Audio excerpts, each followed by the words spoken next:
करौली बाबा के चमत्कार की हर ओर चर्चा हो रही है। मरे लोगों को जिंदा करने का दावा करते हैं। दरबार में 3-4 मृत लड़कियों को जिंदा कर दिया। सांप के काटने से लड़कियों की मौत हुई थी। करौली दरबार में बेसुध हालत में इन्हें लाया गया। परिवार का दावा है कि बेटी की सांस टूट चुकी थी, सांस नहीं चल रही थी। बाबा के चमत्कार से बेटी की सांस चलने लगी। बाबा का दावा है मंत्र शक्ति से वो इलाज करते हैं। वैदिक शक्ति से प्राण तक वापस ला सकते हैं।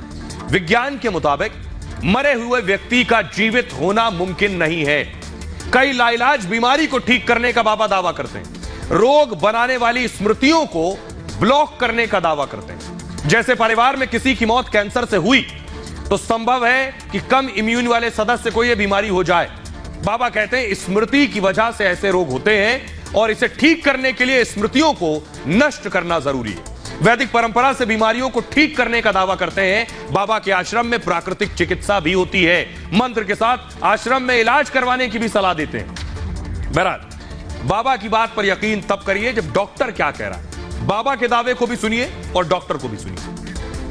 लेकिन वो जेनेटिक के बारे में नहीं जानते। यहाँ जेनेटिक को पूरा साइंस, जेनेटिक साइंस नहीं, जेनेटिक ट्रीटमेंट भी है। अभी उनको साइंस थोड़ी थोड़ी पता है, थोड़ी थोड़ी। यहाँ जेनेटिक साइंस पूरी पता है। विज्ञान, हमारे जो देश के ऋषि मुनि थे, वैज्ञानिक थे, सब पूरा करके लिख के चले गए हैं। कुछ खोजने की, बताने की आवश्यकता नहीं है। अभी उनको एक पन्ना भी नहीं पढ़ पाए वो लोग। उनके कारण आप जब यहाँ हवन और अनुष्ठान करते हैं, आपके पास विशाल ऊर्जा होती है। आप केवल संकल्प करते हैं, प्रार्थना करते हैं, वो स्वीकार हो जाता है। वो एनर्जी गंदी निकल जाती है। उसकी जगह आपके द्वारा हवन में उत्पन्न हुई ऊर्जा प्रवेश करती है, सकारात्मक और आप स्वस्थ हो जाते हैं। तो मैं आप सबको ये बताना चाह रहा हूँ कि इस तरह बाबाओं के भ्रम में नहीं आना चाहिए। ये बिल्कुल कोरी बकवास है। इसमें कोई सच्चाई नहीं है। दूर दूर तक इसमें कुछ भी सच्चाई नहीं है। किसी भी व्यक्ति जो मर चुका है उसको हम किसी तरह से भी जिंदा नहीं कर सकते। तो इन सब लोगों की बातों में हमें नहीं आना चाहिए। और आपको बताऊं, बाबा अपने दावे को, डॉक्टर को सुन लिया, संभव है आप डॉक्टर को मानेंगे। बाबा अपने दावे को और ज्यादा मजबूती से रखने के लिए बोलता है कि गुरु के क्रोध के आगे ब्रह्मा विष्णु महेश को भी पीछे हटना पड़ा। सुनिए जरा। माफी नहीं, किसी को क्षमा नहीं। कोई भी हो, देवी देवता कोई भी हो, सब नष्ट किए जाएंगे आज। के मारे जाए, सर पटक पटक के मार जाए। सारे देवता पकड़ के आए। सब आओ, तुम्हारा शराब देखते हैं हम आज। कितने देवता देवी हो,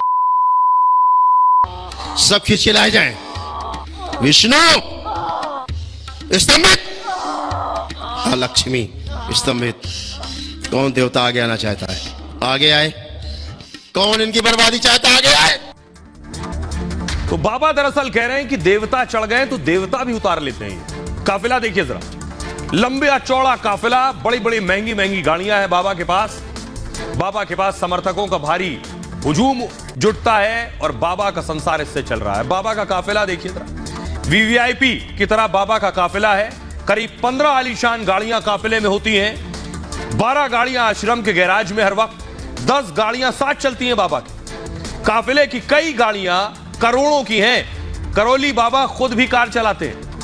लैंड रोवर डिफेंडर 3 करोड़ रुपए कीमत, फॉर्च्यूनर कार 45 लाख रुपए, किया कार्निवल 45 लाख रुपए और फोर्ड इंडिवर 34 लाख रुपए, टोयोटा इनोवा 20 लाख रुपए। बाबा की ये गाड़ियों का काफिला है। अब जरा सुनिए बाबा के जो समर्थक उन तक पहुंचते हैं, उन्हें सुनिए वो क्या कहते हैं।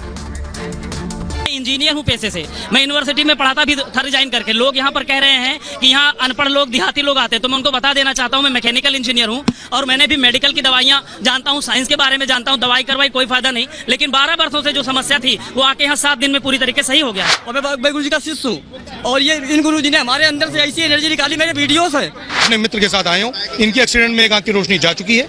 यदि बाबा इसको ठीक करते हैं तो मैं अपने बच्चों को भी लेके आऊंगा और हम ब्लैंक चेक भी लेके आए। जो बाबा कहेंगे वो करके देंगे। महाराज के पास ये लेकर आया हूँ। आज की आपकी रोशनी जा चुकी है मेरी। अगर ये ठीक कर देते तो मैं अपने ब्लड पोषण बच्चों को करने के लिए आया हूँ। और ये एक चेक है जो बाबा जी कहेंगे इसमें भर के लिख कर दे दूंगा कि अगर मेरी आँख की रोशनी आ जाए, मेरे लिए बहुत कुछ है। देखिए, श्रद्धा भाव से आएंगे तो बिल्कुल हो जाएगा। इनके जैसे 500 आदमी है यहाँ पर। बाबा ने अपने बड़े लंबे चौड़े भक्त और समर्थक जुटा लिए, लेकिन बाबा की क्राइम कुंडली भी है। करौली बाबा पर कई गंभीर आरोप हैं। 1992-95 के दौरान हत्या समेत कई केस दर्ज हुए। 1992 में फजलगंज में हुई हत्या में नाम आया बाबा का, तब शास्त्री नगर के अयोध्या प्रसाद की हत्या हुई थी। 94 में करौली बाबा पर रासुका लग चुका है, राष्ट्रीय सुरक्षा कानून NSA। बाबा पर जमीनों पर अवैध कब्जे के भी आरोप है। बाबा ने चर्च की जमीन पर अवैध कब्जा किया था। अब बाबा का एक और करिश्मा दिखाता हूं आपको। बाबा दावा करते हैं जैसे लंबाई बढ़ा देते हैं, मुर्दे को जिंदा कर देते हैं, वैसे ही कहते हैं खारे पानी को मीठा कर दूंगा। सुनिए। खारा पानी है जी, खराब पानी है जी, जाली नहीं पड़ा है वो। अरे हम जितना पूछे माते उतना बता। मीठ मीठ अच्छा पानी नहीं है, खराब है पीने में जी। ये जो पानी इसको मीठा कर दिया जाए, और जिस बोर का पानी उस बोर को मीठा कर दिया जाए। ओम बैलेंस। कालेपन का जो स्वाद है वो नष्ट कर दिया जाए स्मृति से। शिव पुराने जल का स्वाद निष्क्रिय करके नष्ट कर दिया जाए। भविष्य की स्मृति से नष्ट कर दिया जाए, वर्तमान से भूतकाल से भी नष्ट कर दिया जाए। 3 बार बोलो ओम नमः शिवाय। ओम नमः शिवाय। जल मीठा कर दिया जाए। नमः शिवाय। ओम नमः शिवाय। बैलेंस। आँख खोलो, बंधन खींचो 3 बार अपना। ओम नमः शिवाय। ओम नमः शिवाय। ओम नमः शिवाय। बाबा के चमत्कार है। बाबा के दरवाजे पुलिस पहुंच गई, तस्वीर आप देख रहे हैं। पुलिस पहुंची, बाबा पर FIR हो गई। एक डॉक्टर को पीटा था, उसके बाद पुलिस वाले पहुंचे बाबा का बयान दर्ज करने। अब आपको बताता हूं बाबा हैं कौन, कैसे भदौरिया साहब करौली बाबा बन गए। करौली बाबा का असली नाम है संतोष सिंह भदौरिया। करौली बाबा उत्तर प्रदेश के उन्नाव जिले के रहने वाले हैं। बाबा बनने से पहले एक किसान हुआ करते थे।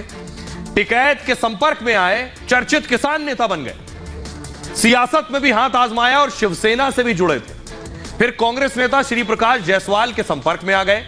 जायसवाल मंत्री थे, कोयला निगम का अध्यक्ष बना दिया इन्हें। सवाल उठने के बाद इन्हें अध्यक्ष पद से हटा दिया गया। सियासत में बहुत कामयाबी नहीं मिली तो फिर बाबा बन गए। कानपुर में अपने बेटों के नाम पर लव कुश आश्रम खोला। यह आश्रम एक मंदिर में शुरू हुआ जो अब 14 एकड़ में है। करौली बाबा ने आश्रम तंत्र मंत्र से इलाज करना शुरू किया आश्रम में, और लाचार और असहाय लोगों की भीड़ जुटने लगी वहां।